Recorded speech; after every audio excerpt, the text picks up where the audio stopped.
South Korea's foreign ministry says a 2015 deal on Japan's wartime sexual slavery is seriously flawed, but has stressed that no renegotiations will be held with Tokyo.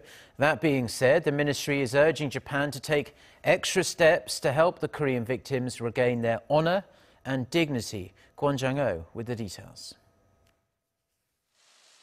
Less than 2 weeks after a government task force review strongly criticized the 2015 Seoul-Tokyo agreement on the issue of Japanese wartime sex slavery, the Moon administration has issued its initial response and follow-up measures.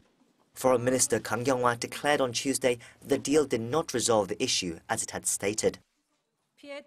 The 2015 agreement, which did not adequately take into consideration the victims, cannot be considered a genuine resolution of the Japanese wartime sex slavery issue. However, Seoul has decided not to renegotiate nor scrap the agreement as some had called for. It cannot be denied that the 2015 deal was an official agreement between two countries. With this in mind, our government will not ask to renegotiate the agreement with Japan.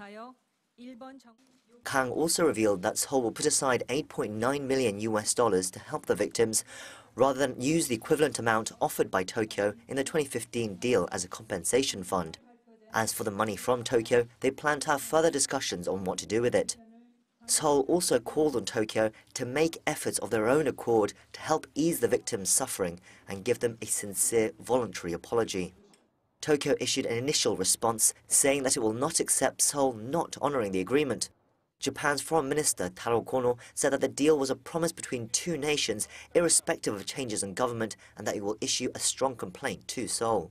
However, observers say the real litmus test of Tokyo's stance will be seen next month in whether Prime Minister Shinzo Abe attends the Pyeongchang 2018 Winter Olympics.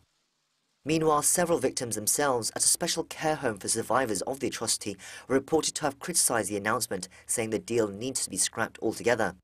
The chairman of the care home said that if Seoul does not agree with the deal but does not scrap it, then that is a betrayal of the victims. However, a foreign ministry official said on Tuesday that they have taken the time in recent weeks to communicate with most of the surviving victims and that opinions on how to tackle the deal had varied greatly. They say a compromise leaves nobody satisfied. Seoul has not asked for a renegotiation of the 2015 agreement, but at the same time has also chosen not to honour it. The question now is whether the Moon administration will be able to appease either the victims or Tokyo from this position. Kwon Jang-ho, Arirang News.